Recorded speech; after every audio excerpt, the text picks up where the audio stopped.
Bueno, acá podemos ver un esquema que representa el ciclo celular y que en realidad sería la vida de una célula, o sea, las etapas que atraviesa una célula en su vida.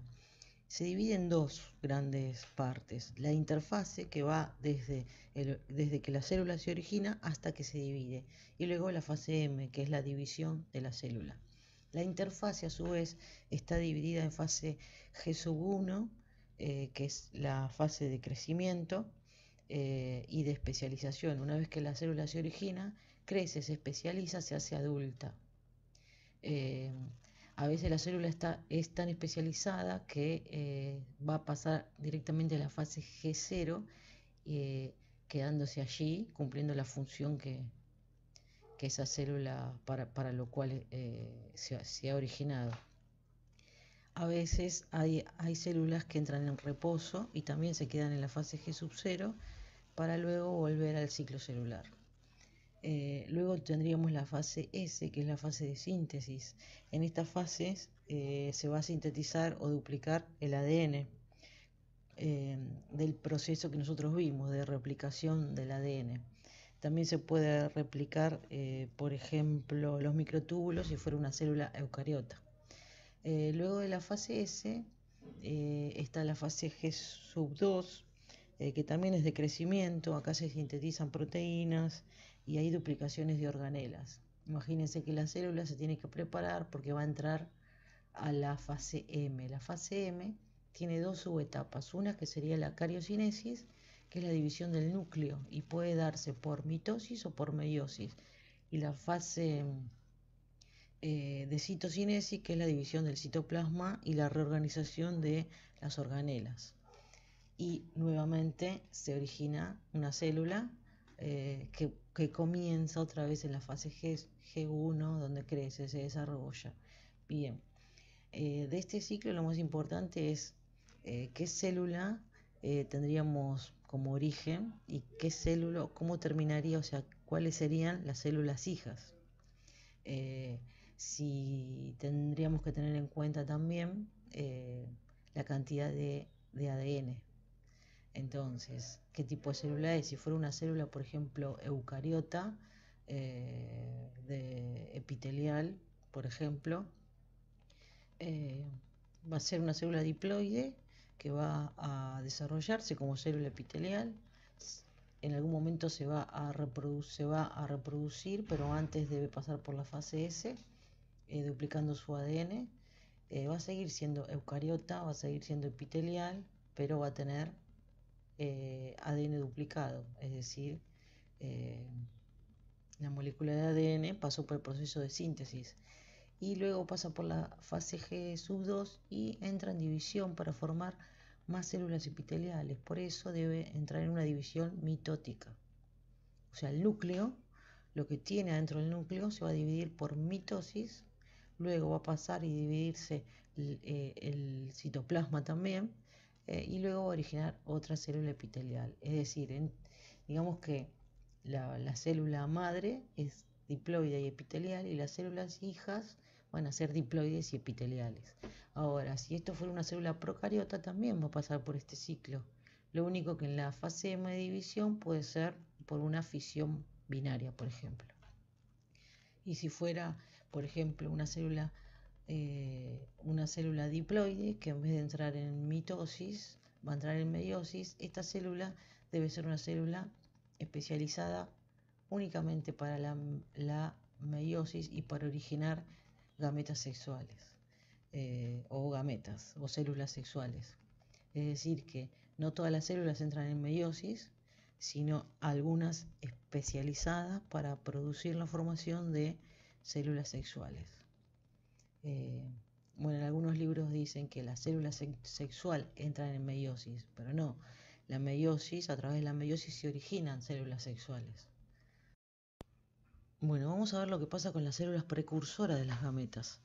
Se llaman así: las células precursoras de las gametas son células germinales primordiales y van a originarse en el epiblasto, luego van a migrar o van a colonizar el saco vitalino y luego, más o menos en el cuarto mes de gestación, van a migrar hacia las gónadas incipientes.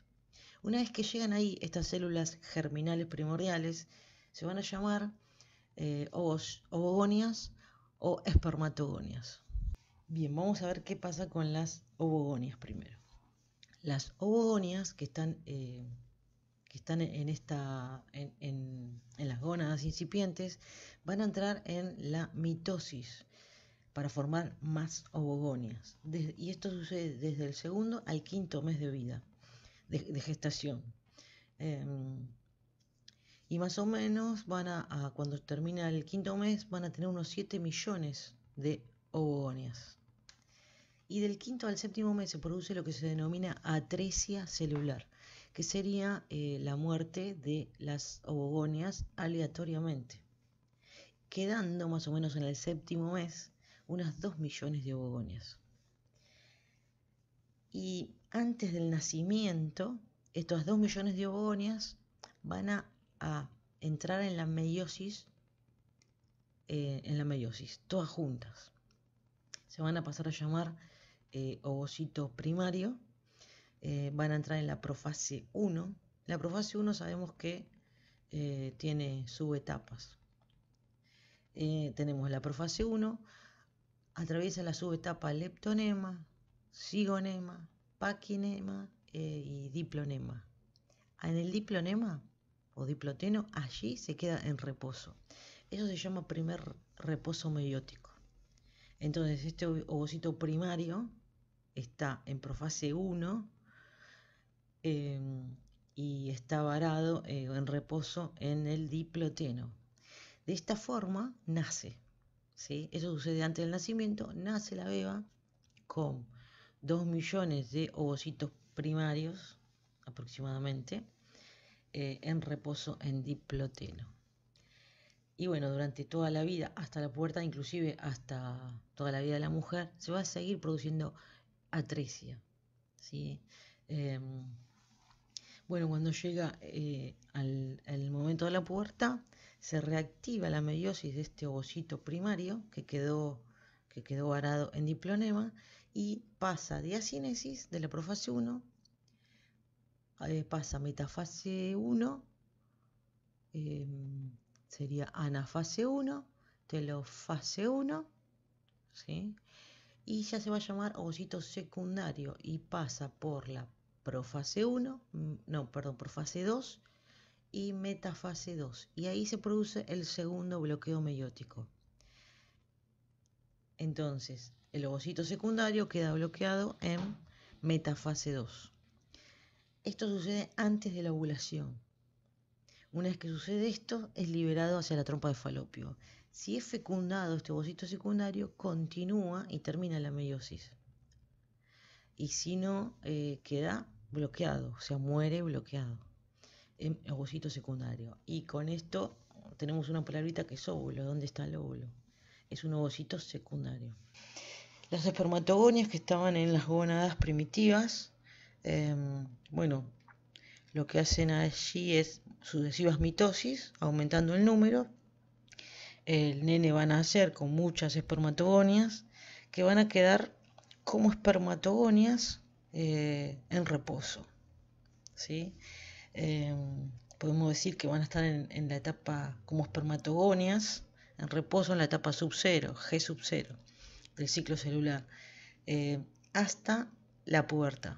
En la pubertad estas espermatogonias van a ingresar al ciclo celular y van a decidir aleatoriamente si van a formar más espermatogonias por mitosis o van a formar espermatozoides por meiosis.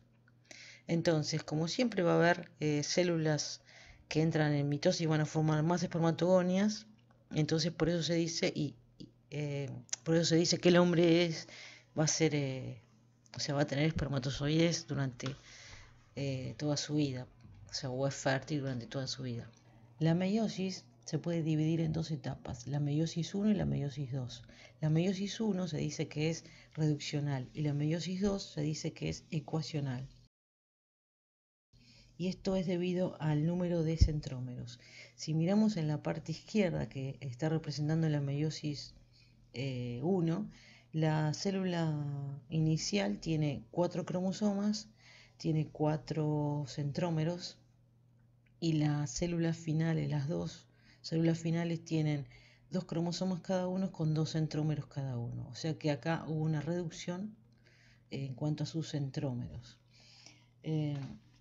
Y en la meiosis 2, si miramos las células iniciales, tienen 2 centrómeros cada una, y las células finales van a tener también 2 centrómeros cada una. Por eso se dice que es ecuacional.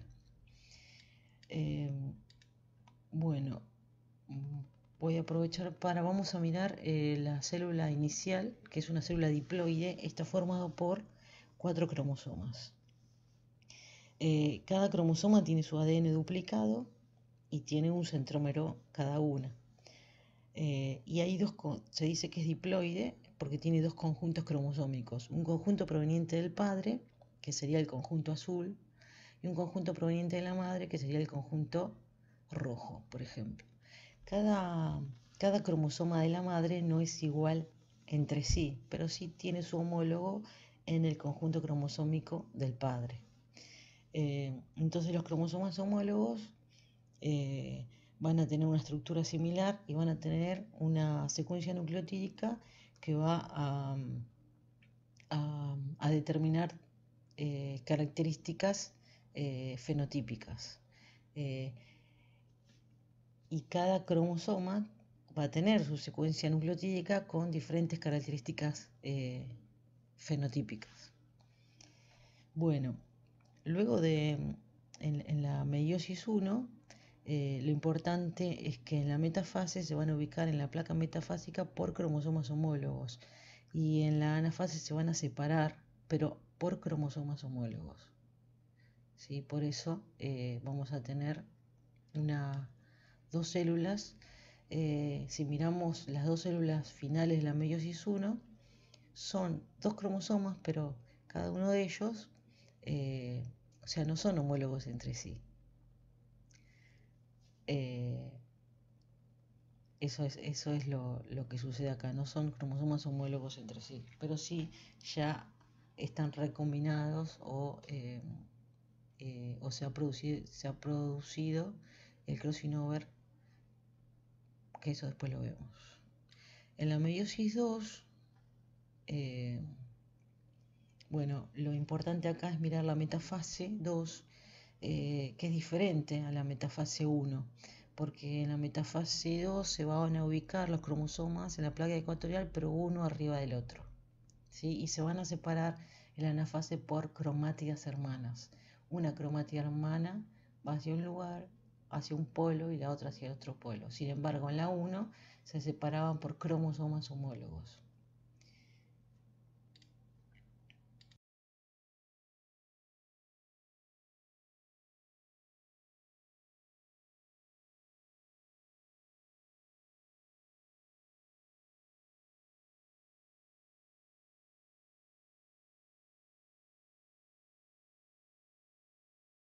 Nos vamos a detener un poquito en la profase 1, con las diferentes subetapas. En este caso vemos en la imagen al leptonema. Sabemos que el ADN está duplicado, pero se observan como largos filamentos, no se observan las cromátidas hermanas porque están muy cerca unos de otros. También el ADN está, digamos, adosado a un eje proteico, y cada tanto se presentan engrosamientos de cromatina, formando lo que se denominan cromómeros.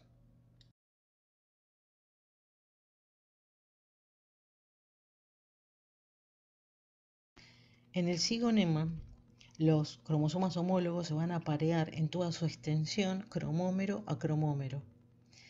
Este apareamiento se le denomina sinapsis, y van a formar un complejo llamado complejo sinaptonémico, formado por un complejo multiproteico y por cada cromosoma homólogo con su centrómero y con sus cromátidas hermanas.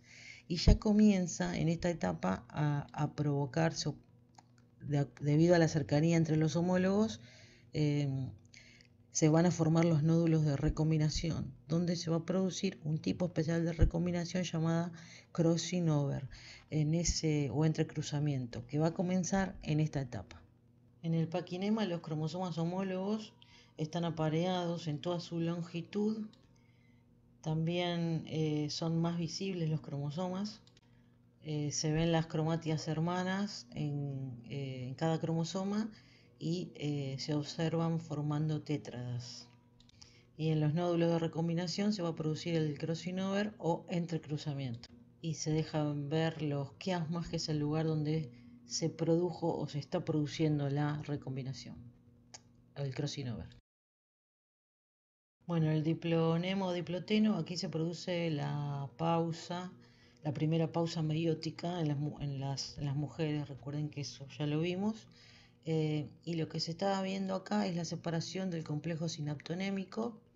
En algunos casos se ven como tétradas, pero fíjense que acá ya se ven los cromosomas, los centrómeros más, o sea, un poco más separado y visible, los cromosomas homólogos entre sí y las cromátidas hermanas también. Y únicamente van a quedar adheridos entre sí los homólogos por los quiasmas o puntos de intercambio. En la diacinesis se ve más o menos igual que antes. Los cromosomas homólogos están unidos únicamente por los quiasmas. Es decir, que acá a esta altura ya se ha producido el crossing over, el intercambio genético, el entrecruzamiento, ya se produjo. Y únicamente quedan como unas cicatrices del lugar donde fue el intercambio. Esa cicatriz se llama quiasma. Y así como están unidos por sus quiasmas, los homólogos van a ir a la siguiente fase, que sería la metafase. Es decir, cuando nosotros decimos en metafase 1 están unidos, o sea, se van a ubicar los homólogos en la placa metafásica, en realidad ya vienen unidos desde la profase. Bueno, acá estamos en metafase 1. En la metafase 1, los cromosomas homólogos unidos por sus quiasmas y ya habiéndose recombinado por entrecruzamiento o por crossing over, van a la placa metafásica. Y acá se produce el segundo tipo de recombinación, que sería la forma en que se van a ubicar estos cromosomas que están unidos en la placa metafásica. Por ejemplo, si miramos el par de cromosomas de arriba, tenemos un cromosoma violeta a la izquierda y el otro a la derecha, el verde. Pero también se podrían ubicar al revés. Entonces, cuando migran, van a migrar, por ejemplo, en este caso va a migrar el violeta de arriba va a migrar con uno verde de abajo hacia la izquierda, y el otro va a migrar un verde de arriba con un violeta de abajo hacia la derecha. Pero si se ubican al revés, ¿sí? Van a mirar de diferente forma, provocando la formación de diferentes células, ¿sí? Esto sería un tipo de recombinación que se llama recombinación intercromosómica. En cambio, el crossing over es un tipo de recombinación llamada intracromosómica. Acá en la metafase ya están recombinados, ¿sí? Lo único, están unidos por sus quiasmas, y la forma en que se van a colocar en la metafase, en la placa metafásica en el centro, va a ser también de forma aleatoria. Y de esa forma van a migrar. Bueno, y ya entraríamos a la anafase 1, en la cual los cromosomas homólogos se separan y van a dirigirse a los polos opuestos, y ya se nota cómo se llevan una porción de cada uno por el crossing over. Bueno, aquí pasamos directamente a después la telofase 1, una corta profase, y ya entraríamos a la metafase 2. Ya tendríamos dos células hijas. Estas células hijas se van a dirigir a la placa ecuatoriana nuevamente, pero fíjense que los cromosomas van a ir uno abajo del otro de forma aleatoria, y también de forma aleatoria van a ubicar sus cromátidas hermanas para el lado izquierdo o para el lado derecho, y eso también nos va a dar más variabilidad. Y ya llegaríamos a telofase 2, en la cual los cromosomas se van a separar y van a migrar hacia los polos opuestos, pero separándose por sus cromátidas hermanas. Bueno, luego al pasar por la anafase, luego la telofase, la citocinesis, se forman 4 células hijas con la mitad de la información genética de la célula madre. Es decir, que a partir de una célula diploides y a través del proceso meiótico se obtienen 4 células haploides, que serían las células sexuales.